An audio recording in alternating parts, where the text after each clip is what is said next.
Bonjour Manouya, aujourd'hui je reçois Sonia de Broca. Bonjour Sonia. De Braco. Alors on recommence. Ah oui, c'est à cause des contes de la rue Broca Oui, que j'ai reçu avec Scooby-Doo. Souvent on me met mon nom à l'envers, hein, mais bah bon, c'est pas grave. Bonjour Manouya, aujourd'hui je reçois Sonia de Braco qui vient nous apporter son dernier bébé, puisque tu es quelqu'un qui écrit beaucoup, Sonia. Oui, j'ai toujours adoré la lecture et l'écriture. Et effectivement, c'est mon dernier bébé, d'autant plus que c'est un ouvrage pour enfants, hein, comme vous pouvez le voir. Et que j'ai donc écrit, illustré et édité moi-même, puisque je suis mon propre éditeur. Voilà. Alors, auparavant, je vois que tu as travaillé aussi, tu as travaillé dans les écoles, Oui. dans les collèges, Oui. donc écrivain en résidence, je suppose.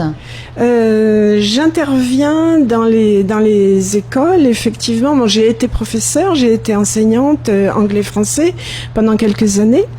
Et j'interviens, en fait, c'est un petit peu pour faire partager ma passion de la lecture, de l'écriture, à tous les niveaux. Hein. Par exemple, le livre que vous avez devant vous, le petit ouvrage, a été réalisé l'année dernière par des enfants d'une classe de CE2 de l'école de la Mission. Hein. Donc illustré par eux, je suppose. Alors aussi. une partie par eux, une partie par moi. Hein. C'était dans le cadre d'un, comment dirais-je, de la protection de la mer et des lagons. C'est un terme qui est très important. Hein. Et donc il y a le corail, il y a l'étoile de mer mangeuse de corail, il y a bref. Et c'est un mélange, comme d'habitude, de réalité et de fiction, parce que j'y ai mis le dieu de la mer, Tangaroa.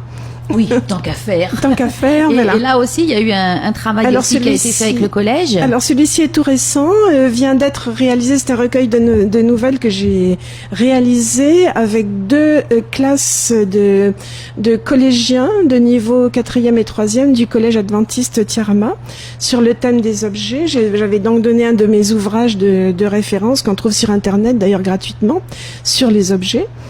Et donc, ils ont écrit ce recueil de nouvelles à partir de là, sans copier bien sûr, mais en s'en inspirant. En s'en inspirant, oui, mais de toute façon, c'est voilà. toujours, Voilà. on leur met le pied à l'étrier. Voilà. Et donc là, les plus beaux contes de Tahiti. Oui. Alors là, tu t'es inspiré de légendes ou tu as laissé ton imagination complètement courir? Alors là aussi, il y a toujours un côté un petit peu éducatif, si j'ose dire, hein, dans ce que je fais. C'est-à-dire que tout ce qui concerne la flore, la faune, la climatologie, tout est absolument typique des îles de la Polynésie. Hein. Donc c'est Tahiti, c'est Moorea, c'est Bora Bora, donc on y retrouve les fleurs, on y retrouve les animaux, on y retrouve. Mais j'y ai mis du fantastique, du magique, un peu comme dans Harry Potter. Hein.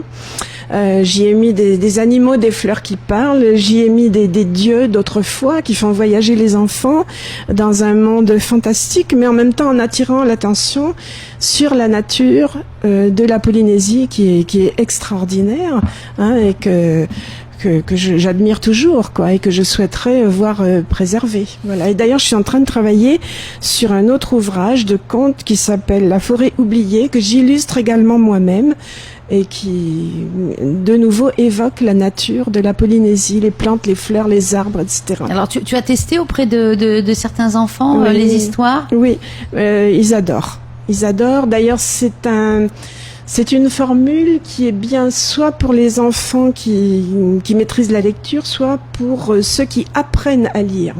De plus, quand on travaille avec ce genre de choses, ça leur apprend à faire la différence entre la réalité et la fiction. Voilà. Ils voient voilà. C'est important. Voilà. Et je vois que bon, c'est vraiment ancré dans la Polynésie. Oui, tout à fait. Et tu vas dédicacer cet ouvrage? Samedi 30, là, le samedi qui arrive, à la librairie Archipel. Oui, hein, que je salue au passage, Oui. parce qu'il y a toujours un très bon esprit et toujours de très beaux ouvrages. Oui. Bon. Je suis d'ailleurs fidèle à la librairie Archipel moi-même, puisque je lis beaucoup depuis des années. Donc voilà. Bah écoute, on leur fait un petit coucou. Et donc Oui. Sonia de Braco, les plus beaux contes de Tahiti, et c'est samedi à partir de 9h. Mais si on rate la dédicace, il en restera la semaine d'après quand même. Je pense, oui, quand même. Oui, quand même. Merci Sonia. Merci Martine. Tawi FM.